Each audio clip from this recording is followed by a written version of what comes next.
శివరాజ్ కుమార్ శివన్న ఆ క్యారెక్టర్ ఒప్పుకొని చేస్తాననటం అనేది ముందు అసలు first of all first success నీకు అవును అది. సార్. అవును సార్. అది అదృష్టం నీకు. అవునండి. అవునండి. అంటే అంత మంచి మనిషి, అంత మంచి యాక్టర్ దాంట్లో ఒదిగిపోయి చేశాడు. చరణ్‌ని అదవాయించాలి, గదవాయించాలి, తిట్టాలన్నా సరే ఆ అంత స్టేచర్. అంత స్టేచర్ ఉన్న అవును వ్యక్తి. సార్. అతను అంటుంటే కూడా మనకి తండ్రి అంటున్న అవును సార్. ఫీలింగే అవును. వచ్చింది కాబట్టి అది చాలా బాగుంది. అది జాహ్నవి క్యారెక్టర్, ఆమె క్యారెక్టర్ వరకు, ఆ సాంగ్స్ వరకు ఎక్సలెంట్. తర్వాత ఫైట్ కంపోజిషన్స్ కానీ అవి కానీ ఎక్సలెంట్. ముఖ్యంగా క్రికెట్ అనేది మనం గిమిక్‌గా చేయొచ్చు అయిపోతుంది కానీ కుస్తీ రెజ్లింగ్ అనేసరికి ఏమవుతుందంటే బాడీ ట్రాన్స్ఫర్మేషన్ గాని అవును సార్. దానికి తగినట్టుగా మనిషి మారిపోవటాన్ని అన్ని రకాలు చేసిన ప్రయత్నాలు కానీ అది ఓవర్ నైట్ కాదు. అది చరణ్ ఇంట్లో ఎలా కష్టపడేవాడు ప్రతిరోజు నేను విట్నెస్ చేసేవాడిని. నైట్ ఎర్లీ మార్నింగ్ లేచి 5కి లేచి వాడు 6-7 చేసి 9 మీ సెట్కి వచ్చిన తర్వాత మళ్ళీ నైట్ నువ్వు 9 కుదులుతావా 8 కుదులుతావా వచ్చి నీరసంగా వచ్చి కూర్చుని పోయి మళ్ళీ కాస్త సూప్ ఏదో తాగి మళ్ళీ జిమ్కి వెళ్ళిపోయేవాడు. చాలా పైగా కష్టపడి అంతా ఆ 70 డేస్ వెజిటేరియన్ మీదే ఉన్నాడు. మాల్లో ఉన్నారండి స్వామి. ఉండి ప్రోటీన్ కోసం ఎంత ఇదంటే హై ప్రోటీన్ కావాలి, నాన్ వెజిటేరియన్ నాన్‌వెజ్. తినకూడదు. అవును. దానికోసం ఎలా కష్టపడ్డాడు, ట్రెడ్మిల్ జిమ్లోని ఎలా ఇదయ్యాడు అనేది చూస్తుంటే అబ్బా ఇంత అవసరమా, ఇంత కష్టపడాలా, మనం చేసాం కష్టమైన క్యారెక్టర్లు, రిస్కులు చేసాం కానీ ఇంత చేస్తున్నాడు ఏంటి, దీని ప్రతిఫలం ఎలా ఉంటుంది అంటూ వాళ్ళ అమ్మ అయితే భగవంతుని దండం పెట్టుకుంటూ కోరుకుంటూ ఇంత కష్టమైన ప్రతిఫలం రావాలని. ఎందుకంటే అంత కష్టపడి జనం ఆమోదం పొందకపోతే మొత్తం అంతా ఇదైపోతుంది, వ్యర్థమైపోతుంది. ఇంకా కష్టపడితే ఇంతైనా ప్రతిఫలం అనే ఒక డిసప్పాయింట్మెంట్ వస్తుంది. వచ్చేస్తది కానీ సార్. ఇప్పుడు ఏంటంటే ఎంత కష్టపడితే అంత ఎప్రిసియేషన్ వస్తుంది అనేది ఈ పెద్ద క్యారెక్టర్ తను కష్టపడినందుకు జనాలు దీన్ని యాక్సెప్ట్ చేసి వెల్కమ్ చేస్తున్నందుకు, నీరాజనలు పలుకుతున్నందుకు హ్యాట్స్ ఆఫ్. సార్ నా ఫేవరెట్ ఏంటంటే సార్ ట్రైన్ దగ్గర లెగ్ పెట్టడానికి బిఫోర్ వచ్చి ట్రైన్ ఇలా పట్టుకొని 2 ఇలా పట్టుకొని ఒకసారి బయటకు వస్తారు కదండీ ఫ్రేమ్‌లో. అప్పుడు చరణ్ సార్ ఎక్స్‌ప్రెషన్ ఉంటదండి. కళ్ళు అలా మూసి ముందండి జస్ట్ అలా ప్లెయిన్‌గా శూన్యంలోకి అలా చూసి అప్పుడు లెగ్ పెట్టడం స్టార్ట్ చేస్తారండి. అప్పుడు అందరూ క్లాప్స్ అక్కడే కొట్టేసాం సార్. అంటే అలాంటి అంటే చరణ్ సార్ అంత ఇన్వాల్వ్ అయిపోయారు సార్. అంటే ఈ కథ చెప్పడానికి కూడా మేము కారణం జనరేషన్‌ని ఇన్‌స్పైర్ చేద్దామనండి. అంటే మేము ఇప్పుడు స్కూల్స్‌కి వెళ్తాం కదా సార్. అప్పుడు స్కూల్స్‌కి వెళ్తే స్కూల్ అంటే క్లాస్ రూము, బ్లాక్ బోర్డేనా వాని వెనకాల ఒక ప్లే గ్రౌండ్ కూడా ఉంటది. దాని వెనకాల అని చెప్పడానికి ట్రై చేసాం సార్ ఇద్దరు. అంటే ఆట స్థలం అంటే అమ్మ కడుపులో ఉన్న 9 మంత్సే ఆడుకోవడానికి ఉంటుంది గ్రౌండ్. బయటకు వచ్చిన తర్వాత స్కూల్‌లో పిల్లలకి ఇప్పుడు చూస్తాం సార్. ఏ స్కూల్‌కి గ్రౌండ్ ఉంది సార్? బిల్డింగ్స్ ఉంటున్నాయి అంతండి. అది చెప్పడానికి ఇన్‌స్పైర్ చేద్దాం ఏదో మంచి మాట చెప్పి అంటే ముఖ్యంగా ఈ కార్పొరేట్ అవును ఎడ్యుకేషన్ సార్. సిస్టమ్ వచ్చేసిన తర్వాత సార్. అండ్ ఎంతసేపటికి మార్కులు అనే దీంట్లో ఇంకా అసలు ఫిజికల్ యాక్టివిటీ లేకుండా పోతుంది. అందులో ఇప్పుడు ఈ బొమ్మని రాని ఒక మాట అంటాడు, చేతిలో వచ్చేసింది సార్ అంటాడు. అందులో ఎన్నో ఆటలు ఉన్నాయి సార్, ప్లే గ్రౌండ్‌కి ఎవరు వెళ్తున్నారు సార్? ఎవరు వెళ్ళట్లేదు సార్ అని. కానీ ప్రభుత్వాలు ఇప్పుడు మీరు అన్నటువంటి ఈ పరిస్థితి ఒకప్పుడు ఉండేది కానీ ఇప్పుడు రాను రాను బెటర్ అవుతుంది అన్నది. అవును సార్. ఇప్పుడు ఇది చాలా బాగుంది సార్ ఇప్పుడు. బట్ ఇంతకంటే ఇంకా గట్టిగా రావాలంటే మీరు ఇచ్చినటువంటి సలహా సినిమాలు, పెద్ద సినిమాలో ప్రభుత్వాలు సహకరించాలి, సర్కారు వాళ్ళు ముందుకు రావాలి. కాబట్టి ఈ సినిమా ఒక అవేర్నెస్ తీస్తుంది, ఒక ఎడ్యుకేషనల్ ఫిలిం పెద్ది, ఒక ఇన్స్పైరింగ్ కంటెంట్ ఉన్న సినిమా పెద్ది. ఈ సినిమాలో బిడ్డలకి మనం ఏమి ఇవ్వాలి, ఎలాగ మోటివేట్ చేయాలి, ఎలాగ ఇన్స్పైర్ చేయాలి, వాళ్ళు ఎలాగ పెంచాలి అనే దాని మీద ప్రతి ఒక్కళ్ళు ఫోకస్ పెట్టి స్ఫూర్తి పొందాలని మాత్రం నేను మనస్ఫూర్తిగా కోరుకుంటున్నాను, విష్ చేస్తున్నాను. Thank you sir. Thank you sir. నేను సినిమా చూస్తూ ఏఆర్ రెహమాన్ గారి కంట్రిబ్యూషన్ ఎలా ఉందని చూడటంలో సౌండ్ని పెర్ఫెక్ట్గా వాడుకుంటారండి. అంటే ఆర్ఆర్ అంటే ఓన్లీ ఇంకా ఊగదంపుడు కొట్టేసి ఎలివేషన్స్ కొట్టేసి ఆ రకంగా కొంచెం ఒరవడి ఇప్పుడు కొనసాగుతున్నా కొన్ని చోట చెల్లుతుంది. బట్ అన్ని వేళలా అది కరెక్ట్ కాదు. ఇది మన మనసులోని ఫీలింగ్ని బట్టి ఆయన కొడుతున్నాడని నాకు అర్థమైపోతుంది. ఎగ్జాక్ట్లీ. గుండెని పిండే విధంగా మరింతగా ఆయన మనల్ని ఇన్వాల్వ్ చేస్తున్నాడు, మనకు ఆ ఫీలింగ్ని ఇవ్వగలుగుతున్నాడు. పెద్దిలో పరిపూర్ణమైన న్యాయం చేశాడు. అవును సార్. చాలా చెప్పాలంటే ఆయన మెయిన్ పిల్లర్గా అనుకోవచ్చు మనం. మెట్టే పైన Yes, ఎక్కించారు సార్ ఆయన. మీరు అనుకోండి మీ కంటెంట్ ఆయన అవును సార్. ఎక్కడికో లేపారు ఆయన. సార్ అంటే హీరో ఉండి ఎలివేషన్ ఇవ్వడం వేరు సార్. నేనేమనుకున్నానంటే చరణ్ గారు లేకుండా చరణ్ గారు స్టాచ్యూ చూపించి ఎలివేషన్ ఇద్దారనుకున్నాను సార్. అది అది అక్కడ కూడా రెహమాన్ గారు అలా లేపారు సార్. లేపారు. మామూలు కాదు సార్. చాలా ఉంది. సార్. పైగా ఇది అఫ్కోర్స్ మీరు ఇంటర్వ్యూస్ మీరు అన్నారు రెహమాన్ని ఎలా ఒప్పించావు ఏ భాషలో ఒప్పించావని చరణ్ చెప్తుంటేను అక్కడికి వెళ్ళిన బాడీ లాంగ్వేజ్ బట్టిను ఎవరైనా సరే అది బట్ ఎవరికైనా సరే నువ్వు చెప్పే కంటెంట్ ఉంది అది మెయిన్. కొంచెం విజ్ఞత, కొంచెం అవగాహన, ఆ సెన్స్ ఉండే ఎవరికైనా సరే ఆ కంటెంట్ నువ్వు చెప్పగానే దానికి డెఫినెట్లీ ఆమోదయోగ్యం, ఆమోద ముద్ర పడిపోతుంది. డిఓపి గారు అయితే ఆయన చాలా బాగా చూపించాడు. నువ్వు ఏదైతే ఒక మట్టి కథ అనుకున్నావో, రస్టిక్ అనుకున్నావో, ఏమంటే ఆ రఫ్నెస్ అది మొత్తం కనిపించేలా చేశాడు. దాన్ని did his job very well. And తర్వాత ఇంకా మీ నవీన్ గారు అయితే నవీన్ గారు అయితే టీజర్ దగ్గర నుంచి ట్రైలర్ దగ్గర నుంచి ఆగలేక ట్రైలర్ కూడా నేను దాన్ని చెప్పేశాను ముందు. అద్భుతంగా ఈయన కటింగ్. తర్వాత నాకు బాగా నచ్చింది ఆ డిజాల్వ్ అయ్యి వస్తుంది క్రికెట్ దగ్గర నుంచి రెజ్లింగ్కి. ఇవన్నీ ఇంటర్ రిలేటెడ్గా ఉంటాయి అని నేను చెప్పినట్టుగా చెప్పడం అనేది తన ఇది. అండ్ ఎన్ని చోట్ల బట్ సినిమాలో నెరేషన్లోనే మీరు బ్యాక్ అండ్ ఫోర్త్ చెప్తారు. ఇది అంటే బొమ్మన్ ఇరానీని ప్రేక్షకుని చేశారు. బొమ్మన్ ఇరానీకి ఎలాగైతే కథ అక్కడికి అర్థమవుతూ వస్తుందో సేమ్ ఆడియన్స్ అది మంచి కాన్సెప్ట్. ఇది ఎడిటింగ్ బ్యాక్ అండ్ ఫోర్త్ వెళుతూ చెప్పటం అన్నది ఇట్ ఈస్ మంచి ప్రయత్నం. And that way my heartfelt appreciation to Naveen నూలీకి. అలాగే ఆర్ట్ డైరెక్షన్ గురించి ప్రత్యేకంగా చెప్పలేదు. అన్నీ కూడా పెర్ఫెక్ట్గా ఆ హార్మోనీ ఉంది. ఒకటి ప్రత్యేకంగా అయ్యి ఏంటిది అనట్లేదు, అన్నీ కథలో ఇమిడిపోయే విధంగా ఎగ్జాక్ట్లీ. ఆ యంగ్ విలన్ దివ్యందు వీళ్ళందరూ కూడా చాలా బాగా కంట్రిబ్యూట్ చేశారు. లాస్ట్లో కూడా బొమ్మన గారు స్టాచ్యూ చూడకుండా వెళ్ళిపోదాం, చరణ్ గారిని కలవకుండా వెళ్ళిపోదాం అంటాడండి. చరణ్ ఎందుకు నేను కలవకూడదు అనుకున్నాడు బొమ్మన్ ఇరానీ అంటే అంతే. ఆ గుడ్ ఫీలింగ్ అలా ఉండిపోవాలంటే కలవకుండా ఉండటమే కరెక్ట్. లాస్ట్ ఫేజ్ వరకు కూడా అలా కూర్చొని చూస్తున్నారు సార్. లాస్ట్లో కూడా ట్రైన్ని ఎలా ఎక్కి ఆగి కొట్టాను చరణ్ అంటే ట్రైన్ వచ్చింది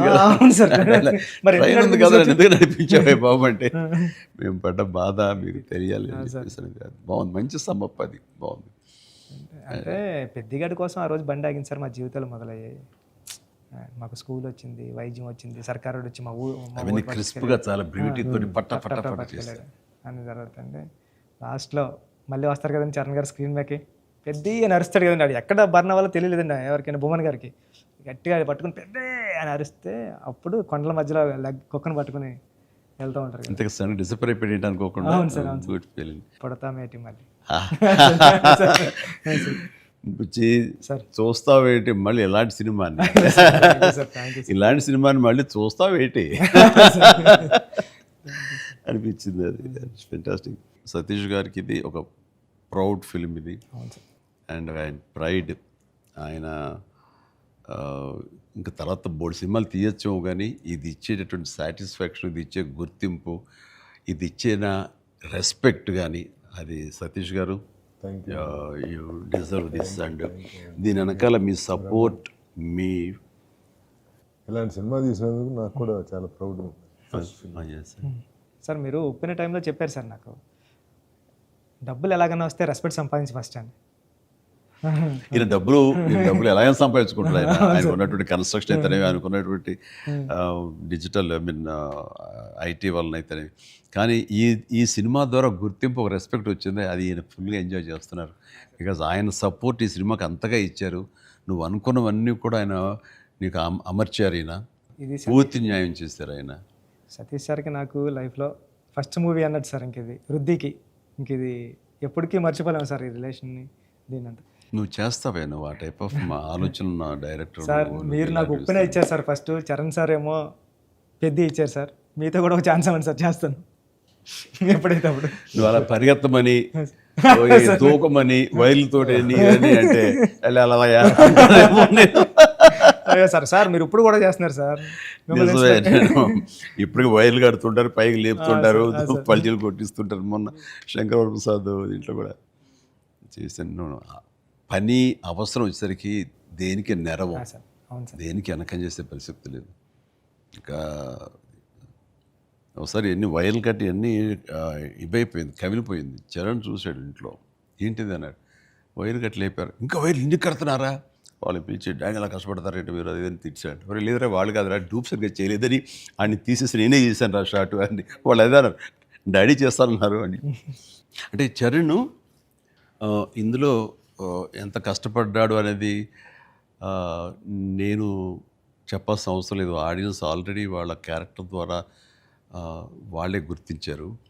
ఆ, వాడు ప్రతిరోజు అలసిపోయి ఇంటికి వచ్చి నీరసించి అలా కూర్చున్న ప్రతిసారి నాకు మా నాన్నగారు నాతో ఏమన్నారో నన్ను ఏమనేవారో అది గుర్తుకొచ్చేదనమాట. అంటే దొంగ అనే సినిమాలో 8 అంతస్తుల ఒక హోటల్ పైన పారపెట్ వాల్ మీద నేను రోల్ చేస్తూ వెళ్ళినప్పుడు కింద స్లిప్ అయితే మాత్రం ఇది ఇప్పట్లా వైర్లు ఈర్లు ఇలాంటి సేఫ్టీ డివైస్లు ఏమి లేవు.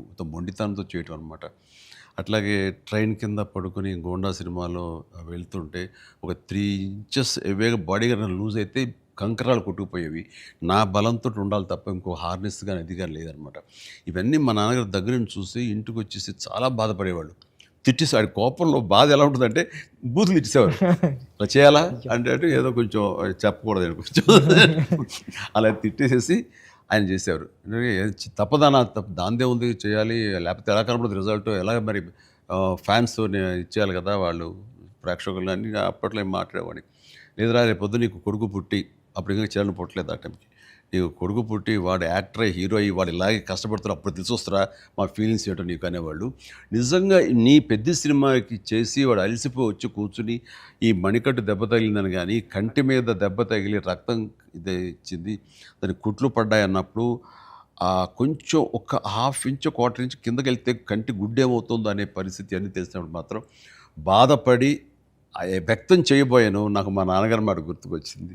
ఆయన ఎంత బాధపడి ఉంటారు అని చెప్పేసి అదే బాధ ఈరోజు నేను వాడు కష్టపడి వస్తుంటే మాత్రం నాకు ఉండే పిండి ఫీలింగ్ ఉంది. అయితే సినిమా చూసిన తర్వాత కొన్ని ఎపిసోడ్స్ గురించి చెప్పాల్సి వస్తాయి. ఇందులో ఇంటర్వెల్ నుంచి మాత్రం సినిమా మనిషిని కట్టిపడేసింది, ప్రేక్షకుడిని తారాస్థాయికి తీసుకెళ్ళిపోయింది. ఎమోషనల్ జర్నీ చేయించి ఒక రోలర్ కోస్టర్ రైడ్ లాగా చేయించి అప్ అండ్ డౌన్ చేయించి పినాకిల్ ఇంకా తారాస్థాయికి తీసుకెళ్ళి అక్కడ వదిలిపెట్టారు సినిమాని. ఆటల్లో ముఖ్యం చెప్పాలంటే హాస్పిటల్ సీన్ బుచ్చి బా నా భూతో నా భవిష్యత్తు తలుచుకో నాకు గగురు పడొస్తుంది, గూస్ బంప్స్ వస్తున్నాయి. అసలు హాస్పిటల్ సీను వాడి నటనకి మాట్లాడుతూ చూడు అది నటనకి, అది నటన కాదు వాడు ఫీల్ అయిపోయాడు దానికి. అక్కడి నుంచి నా కంట తడి తడి తడి లాస్ట్ వరకు ఆగలేదు. All the appreciation, all the blessings, God bless him, God bless him. దానికి చక్కటి అంత మంచి క్యారెక్టర్ ఇచ్చినటువంటి నీకు hats off, hats off. Thank you sir, thank you sir. ఒకసారి ఎస్పి బాలసుబ్రహ్మణ్యం ఆయన నువ్వు ఒకప్పుడు ఆపద్బాంధవుడు చేసావు, ఇంకోసారి రుద్రవేణి చేసావు, అలాగే చాలా సినిమాల్లో నీ పెర్ఫార్మెన్స్ అనేది తెలుసు, కానీ ఎక్కువ కమర్షియల్ వైపు వెళ్ళిపోతున్నావు చిరంజీవి. నీలో పొటెన్షియాలిటీ ఉంది. ఎప్పుడో బాలసుబ్రహ్మణ్యం మన కె బాలచంద్ర గారు అన్నది కూడా అతను ప్రస్తావిస్తూ నీలో ఒక కమలాసనం రజనీకాంత్ అందరి కలయిక ఉంది అంటే ఏదో మాట్లాడుతూ రావాలి సినిమాలు అంటే. అలాంటి కంటెంట్ తోటి మన వాళ్ళు వస్తే కనుక ఎందుకు చేయను, చేసే కెపాసిటీ ఉంది, చేయగలను నమ్మకం నాకు ఉంది, రావాలి అంటే నువ్వు చేయలేనిది చూడండి ఏం లేదు అని అన్నప్పుడు నాకు అవకాశాలు రాని టైంలో హిందీలో ఒక డంగల్, ఒక చెక్దే వచ్చినప్పుడు వాళ్ళ పెర్ఫార్మెన్స్ అది చూసినప్పుడు ఇలాంటి కదా నాకు కావాలని కోరుకున్నాను. కానీ అలాంటి కంటెంట్ తోటి డైరెక్ట్లో వస్తేనే కదా మనకు ఏదైనా ఛాన్స్ అవకాశం ఉండేది. అలాంటి వచ్చినప్పుడు ఆ సినిమాకి ఇప్పుడు ఈ సినిమా కూడా అలాంటి స్పోర్ట్స్ నేపథ్యంలోనే వచ్చింది. ఆ సినిమాల్లో దంగల్ తీసుకుందాం, అది ఫ్యామిలీ ఎమోషన్ అది. అండ్ దోస్ కుస్తీకి సంబంధించిన, రజనీకి సంబంధించిన ఫ్యామిలీ ఆడబిడ్డల వాళ్ళ ఇంటర్నల్ డ్రామా గుండెని కట్టిపడేస్తుంది, పిండేస్తుంది. అండ్ నీ సినిమా ఈ పెద్ద వచ్చేసరికి రస్టిక్ స్పోర్ట్స్ డ్రామా అండ్ అవేర్నెస్ని మోటివేట్ చేస్తూ ఒక రకమైన ఎడ్యుకేటివ్ ఫిలిం ఇది. ప్రతి ఒక్కరికి, ప్రభుత్వాలకి అయితేనేవి, చిన్నపిల్లలకి, తల్లిదండ్రులకి, ప్రేక్షకులకి అందరికీ ఒక అవేర్నెస్ ఆలోచింపచేసే సినిమా ఇది. అందుకని అవి క్లాసిక్ స్పోర్ట్స్ డ్రామాలైనా ఇది రస్టిక్ ఒక గ్రామీణ నేపథ్యంలో ఉండేటటువంటి మట్టి కథ, మట్టి గేమ్స్, మట్టి మనుషుల కథ ఇది. అందునే దీనికి ఎక్కువ లాంజివిటీ ఉంటుంది, దీనికి ఎక్కువ ఆదరణ ఉంటుందని నేను నా భావన. అండ్ దట్ వే ఇలాంటి కథ చరణ్ రావటం అనేది నేను మిస్ అయింది, చరణ్ పొందాడు. కాబట్టే ఆ అవకాశం వచ్చింది కాబట్టే కొంతమంది చిరంజీవిని మించిన వాడు చరణ్ అంటున్నారు, ఒప్పుకుంటున్నాను మనస్ఫూర్తిగా. కానీ ఒక తండ్రిగా గర్వంగా ఉంది, ఒక నటుడిగా కొంచెం కష్టంగా ఒప్పుకోవాల్సి వస్తుంది. చాలా బాగా చేసేవారు చరణ్, లవ్ యూ. గ్రామీణ వాతావరణం ఈ నేపథ్యంలో కథల్లో అఫ్కోర్స్ మీ గురువు గారు సుకుమార్ పెట్టింది పేరు. సుకుమార్ సినిమా రంగస్థలం కానీ ఇప్పుడు ఈ సినిమా ఇది చూసినప్పుడు నాకు అఫ్కోర్స్ నిన్న మొన్న చనిపోయారు, దివంగతులయ్యారు భారతిరాజా గారు. కొద్ది రోజుల క్రితం నేను భారతిరాజా గారు కూడా ఈ బుచ్చి సుకుమార్ లాగానే ఆలోచిస్తారు. ఆయన 16 వైద్యుల దగ్గర నుంచి మొదలు మర్యాద కానీ ఇలాంటి సినిమాలన్నీ, నా ఆరాధన సినిమా ఇవన్నీ కూడా చూస్తాను. నేను వాటి డిస్కస్ చేసుకుంటున్నాను.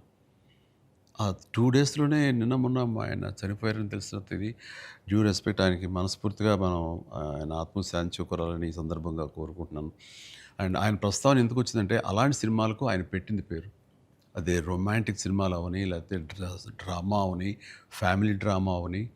And very good. ఆయన గ్రౌండెడ్.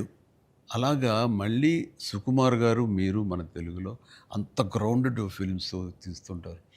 మీ ఆలోచన అవి కానీ రస్టిక్గా ఉంటాయి, రూరల్గా ఉంటాయి, గ్రామీణానికి సంబంధించినవి ఉంటాయి.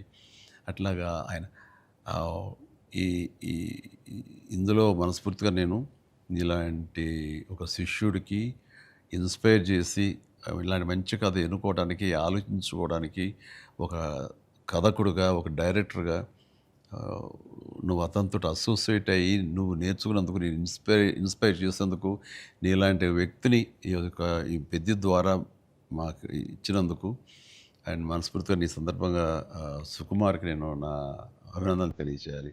సుకుమార్, ఒక మెట్లో మాణిక్యాన్ని ఇచ్చావు. Thank you so much. Thank you.